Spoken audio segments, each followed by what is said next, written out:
Assalamualaikum warahmatullahi wabarakatuh. Alhamdulillah wa syukrulillah wassalatu wassalamu ala rasulillah. Asyhadu an la ilaha illallah wahdahu la syarikalah wa asyhadu anna Muhammadan abduhu wa rasuluhu la nabiyya ba'da. Allahumma salli wa sallim ala nabiyyina Muhammadin wa ala alihi wa man tabi'ahu bisanin ila yaumiddin. Ma sya'allahu kan wa ma lam yasha' lam yakun wa la haula wa la quwwata illa billah. Amma ba'd. Wa qala ta'ala a'udzu billahi minasy syaithanir rajim. Bismillahirrahmanirrahim. Ya ayyuhalladzina amanu taqullaha haqqa tuqatih wa la tamutunna illa wa antum muslimun. Wa qala ta'ala wa allafa baina qulubihim law anfaqta ma fil ardi jami'an ma allafta baina qulubihim walakinallaha allafa bainahum innahu azizun hakim. Astagfirullahal adzim. Pertama, kita bersyukur kepada Allah Subhanahu wa Ta'ala karena pada malam hari ini kita semua dapat berkumpul ya dalam rangka melaksanakan syariat, yaitu thalabul ilmi. Para ikhwan, akhwat, para asatid nih banyak, masya Allah asatidnya di Riasah 5 ya. Kalau di markas kemana-mana juga kita dipanggil Ustadz ya. Para akhwat atau ibu-ibu yang semuanya insya Allah dirahmati Allah Subhanahu wa Ta'ala. Wabil khusus kepada sahibul bait atau tuan rumah ya.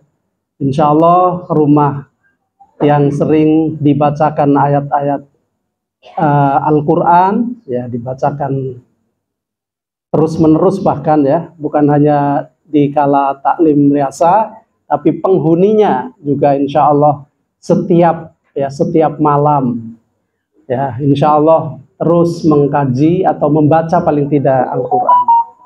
Nah, oleh karena itu tadi saya sampaikan satu ayat di dalam surat Al-Anfal ayat 63 yang saya sampaikan artinya ya, tadi sudah dibacakan. Dan dia adalah Allah yang mempersatukan hati mereka, yaitu orang-orang yang beriman. Walaupun kamu menginfakkan semua kekayaan yang berada di bumi, niscaya kamu tidak dapat mempersatukan hati mereka. Tetapi Allah telah mempersatukan hati mereka, sungguh Dia Maha Perkasa lagi Maha Bijaksana. Nah, kita bersyukur kepada Allah dikumpulkan di tempat ini. Ya, bukan sebuah kebetulan ya, tetapi yang patut kita syukuri bahwa kita orang-orang yang beriman ya dikumpulkan, disatukan hatinya ya. Ya, kita semua karena kita orang beriman ya. Jadi disatukan hatinya oleh Allah dengan penuh kasih sayang ya, dengan rasa cinta sesamanya ya, sesama kita ya. Oleh karena itu betul kata Allah, meskipun kekayaan atau harta yang kita miliki di dunia ini semuanya tidak akan bisa mengumpulkan ya kita semua, tetapi hanya Allah Subhanahu wa Ta'ala yang mengumpulkan kita di sini. Ini patut kita syukuri ya. Tetapi sekali lagi bahwa jangan menjadi perkumpulan biasa, apalagi hanya menjadi gundukan ya. Ya, gundukan itu satu apa namanya? Apa? Jadi kalau tanah digunduk itu cuma kumpul doang. Nah, ini penting sekali. Nah, oleh karena itu semalam saya diskusi sama Ustadz Abul Hidayat Saroji, ya. Sebenarnya kita lebih mengkaji diri ya. Jadi kita mengkaji diri kita. Diri kita dikaji coba. Nah, kita tinggal di sini ya. Apa niatnya bagaimana gitu. Kemudian lebih luas lagi diskusi saya dengan Ustadz Ahi, dan ini PR. Saya minta ke beliau agar disampaikan ke semua riasah. Kira-kira 5 tahun ke depan, ya 5 tahun ke depan, artinya apakah ruh ya perkumpulan kita, jamaah kita ya masih eksis. Nah, ini orang tua bicara seperti itu artinya beliau menganalisa ya. Maka kita mengkaji diri coba ya. Nah, mumpung masih ada orang tua, saya minta kepada beliau nanti mungkin ini taklim Saban ya, artinya terakhir ya, akhir Saban. Nanti di setelah Ramadan buka lagi, beliau siap diundang. Mungkin udah beberapa kali ya. Beliau siap diundang selama beliau masih sehat ya. Jadi mudah-mudahan kita terus bisa melaksanakan apa yang menjadi tanggung jawab kita ya sebagai umat ya, sebagai ikhwan di dalam jamaah ini. Nah, kita harus menjaga jamaah kita ini, Masya Allah. Nah, mereka orang-orang di sana di luar itu ingin bagaimana sih sebenarnya kehidupan. Ya, kita sering menyatakan nih Ustaz Nur Hamid ya, ahlul haq ya, kita pengamal Quran Sunnah. Nah, kita mengkaji diri kita. Sudahkah kita memang layak disebut seperti itu? Nah, ini penting ya. Oleh karena itu, saya sering mengulang-ulang bahwa ketika kita niatkan, ya kita niatkan tinggal di sini, ya bersama-sama, ya kemudian apa yang bisa kita lakukan. Jadi kita tidak menjadi penonton, tapi apa yang bisa kita perbuat untuk jamaah, ya bukan apa yang kita dapatkan, ya, tapi apa yang bisa kita perbuat untuk jamaah. Ya, oleh karena itu kita mengkaji diri. Ya, kalau tadi di dalam surat At-Taubah ancaman bagi orang-orang kafir, nah sebenarnya saya ingin menyampaikan, saya ingin bacakan. Ya, nah kalau ini sebaliknya, orang-orang kafir ancamannya neraka. Tadi betul ya dibacakan ya oleh Mas Siman ya. Nah, coba kita kaji ya. Mau kan kita mestinya mau ya, mestinya mau dan diniatkan bahwa kita ingin berkumpul. Kita judulnya taklim ini ya. Taklim ini judulnya kita ingin berkumpul bukan hanya di dunia, bukan hanya di tempat yang kecil di sini ya, di Pasirangin ini ya, di pesantren Al-Fatah, tapi dilanjutkan kita ingin berkumpul bersama-sama di surga Allah. Setuju? Ya. Jadi subhanallah ya. Jadi judulnya itu sebenarnya ya. Jadi berkumpul bersama keluarga adalah salah satu dari kenikmatan. Ya. Kenikmatan berkumpul bersama keluarga, momen yang paling bahagia. Coba ketika kita berkumpul ya, pulang kampung kita mengusahakan tiket ya, atau yang lainnya, yang punya kendaraan dengan kendaraan, bahkan nyewa-nyewa, cuman hanya ingin berkumpul dengan keluarga karena memang itulah kebahagiaan yang hakiki sebenarnya. Tetapi tidak cukup hanya berkumpul di dunia ya Pak itu ya, tapi coba kita niatkan kita berkumpul bareng-bareng di surga. Nah, kalau ada moto, Ustadz Arif pernah sering bahkan menyampaikan, saya sering dialog sama, buat apa kita sudah berjamaah, mohon maaf nih ya, sudah berbaiat, tetapi kita tidak bersama-sama di surga, betul? Nah, itu sebenarnya tujuan utamanya, tetapi itu tidak mudah, harus melewati banyak proses, rintangan ya. Nah, itu oleh karena itu perlu diketahui semua kenikmatan dan kebahagiaan yang diinginkan oleh manusia di dunia akan ada di surga kelak ya. Saya sering berapa kali kalau kadang-kadang ada kesempatan imamin sholat ya, ini saya ambilkan satu ayat dalam surat Fusilat. Walakum fiha ma tashtahi anfusukum walakum fiha ma tad'un, kata Allah. Di dalam surga, nah, kamu akan memperoleh apa? Segala kenikmatan yang kamu inginkan, dan memperoleh pula di dalamnya apa atau segala kenikmatan yang kamu minta. Subhanallah, ya. Ini luar biasa. Apa yang kita inginkan ada pasti, itu pasti di surga, ya. Cuma kesamaan tersebut hanya ada pada nama. Tentu saja akan lebih nikmat, ya. Perbedaannya di surga akan lebih nikmat, jauh lebih nikmat di surga daripada kenikmatan di dunia. Ya, Ibu-ibu mendengar ya? Alhamdulillah. Tentu kenikmatan berkumpul masuk surga bersama keluarga juga telah disediakan oleh Allah Subhanahu wa taala di dalam surat Ar-Ra'd. Ya, silakan nanti dibuka. Nah, saya akan bacakan maknanya saja di dalam surat Ar-Ra'd ayat 23.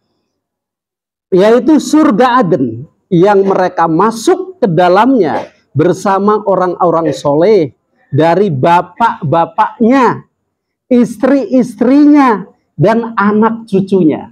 Jadi ini dalil dari Allah. Jadi kita bisa masuk surga bersama bapak, bersama istri, ibu, semua keluarga kerabat. Ada syaratnya. Ya, tentu ada syaratnya. Ya. Bahkan nanti akan tarik-menarik, subhanallah, ya. Akan tarik-menarik. Dalam tafsir Ibnu Katsir disingkat rahimahullah menjelaskan maksud ayat ini, tadi surat Ar-Ra'd ayat 23, mengumpulkan seseorang bersama keluarganya, orang tua, istri, anak, cucu di surga adalah dalil satu keluarga bisa masuk surga, ya. Oleh karena itu, kata Ibnu Katsir, Allah mengumpulkan mereka dengan orang-orang yang mereka cintai di dalam surga, yaitu orang tua, istri, anak, keturunan, mereka yang mukmin tentu saja, dan layak masuk surga. Sampai-sampai Allah mengangkat derajat yang rendah menjadi tinggi tanpa mengurangi derajat keluarga yang tinggi agar berkumpul di dalam surga yang sama derajatnya. Insya Allah. Jadi bisa ya. Bisa kita bersama-sama. Sekali lagi makanya. Buat apa? Ya kita mengorbankan karir kita. Mungkin masing-masing punya latar belakang ya yang berbeda. Meninggalkan segala aktivitas yang dulu mungkin diimpikan. Kita berkumpul di sini. Subhanallah. Ini kenikmatan yang luar biasa. Pak Iman merasakan ya? Ya, insya Allah. Ya. Insya Allah semua merasakan, saya yakin merasakan ya bagaimana hidup di luar ya, liar ya, tidak apa namanya di sini saling nasihat menasehati selama hati kita terbuka untuk dinasehati dan menasehati, dinasehati dan menasehati, itulah sebenarnya kita bisa mengamalkan setelah kita hidup dalam jamaah ya. Insya Allah diarahkan, tinggal taat insya Allah. Tapi sekali lagi ya, jangan sampai taat ya kita menurun ya, degradasi, nah dan lain sebagainya. Ini yang harus kita jaga. Dengan apa? Dengan taklim seperti ini. Ya siapapun ya, siapapun yang memberikan nasihat, masukan, jangan dilihat orangnya lah ya. Insya Allah kita bersama-sama. Sekali lagi kita ingin masuk surga bersama-sama ya. Fasilitas yang Allah sediakan agar keluarga bisa masuk surga bersama mereka, saling tarik-menarik agar bisa masuk surga dan berada di surga Allah yang tingkatannya sama. Hal ini Allah anugerahkan agar mereka bisa berkumpul bersama. Bisa jadi sang anak berada di surga yang tertinggi, sedangkan orang tua berada di surga yang terendah. Yang penting masuk surga ya Pak. Masya Allah ya. Maka sang anak mengangkat derajat orang tuanya ke surga yang lebih atas. Demikian juga sebaliknya. Ini Masya Allah ya. Jadi oleh karena itu pentingnya mendidik anak. Ya, penting, sangat penting mendidik anak agar bisa bersama-sama. Anak bisa mengangkat derajat orang tua mereka. Hal ini telah diketahui oleh kaum muslimin dengan banyak dalil. Misalnya, anak sebagai amal jariah yang terus mendoakan ya orang tuanya. Rasulullah Shallallahu Alaihi Wasallam bersabda, ini masyhur hadisnya insya Allah. Jika seseorang meninggal dunia, ya, nah ini kita sudah hafal kayaknya semua, maka terputuslah amalnya, ya, kecuali illa min salasatin, kecuali 3 perkara, yaitu sedekah jariah, ilmu yang bermanfaat, dan doa anak yang sholih. Subhanallah, 3 ini jaminan insya Allah, ya. Kita berdoa semua, ya, anak-anak kita menjadi anak yang bisa menarik orang tuanya ketika kita nanti mungkin kurang amalnya atau kita lalai. Nah, anaknya sholih. Sebaliknya, bapaknya yang sholih, ya, anaknya perlu bimbingan terus menerus, ya. Mumpung masih ada kesempatan, mari kita bersama-sama saling mendoakan, saling menasihati. Kemudian dalam hadis yang lain Rasulullah SAW bersabda, sesungguhnya seseorang benar-benar diangkat derajatnya di surga. Lalu dia pun bertanya, dari mana ini? Kemudian dijawab, karena istighfar anakmu. Kelihatannya sepele. Artinya apa? Anak ini menjadi tabungan, ya, tabungan untuk orang tuanya, ibu dan bapaknya, untuk keluarganya. Nah sekarang ya di luar sana, ya, bukan di sini, sebisa mungkin, ya, bagaimana caranya, ya, yang namanya sukses kemudian ukurannya menjadi seorang pengusaha, menjadi pejabat dan lain sebagainya, tetapi ketika tidak dibimbing dalam urusan agamanya, ya, akhlaknya, ya, ini justru nanti akan menjadi beban berat di hadapan Allah Subhanahu wa Ta'ala. Orang tua nanti akan ditanya, ya, bagaimana, ya, anaknya dididik seperti apa, ya, kemudian apakah pernah kita sendiri mengajar langsung anaknya, apakah pernah juga kita murojaah bareng di rumah dengan anak istri, ya. Alhamdulillah beberapa keluarga, mudah-mudahan kita semua nanti ada acara keluarga rutin. Kalau tidak bisa seminggu sekali, 2 minggu sekali, sebulan sekali, taklim keluarga. Subhanallah. Balik lagi, ya, berkumpul bukan hanya di dunia, tetapi berkumpul bareng-bareng di surga. Subhanallah. Bagaimana mungkin kita tega, ya? Nah, jangan sampailah, ya. Buat apa kita, ya? Buat apa kita mengorbankan banyak hal, tetapi kita tidak bisa bersama-sama. Meskipun kata Allah, wa alaisalil insani illa masya'a, ya. Tetapi kita masih bisa berikhtiar, berusaha. Seseorang akan mendapatkan, kata Allah, apa yang dia perbuat sendiri-sendiri, ya. Tetapi ini ada ikhtiar, ada usaha, ya. Ada usaha orang tua, anak, istri dan lain sebagainya. Oleh karena itu biasakan di rumah, ya.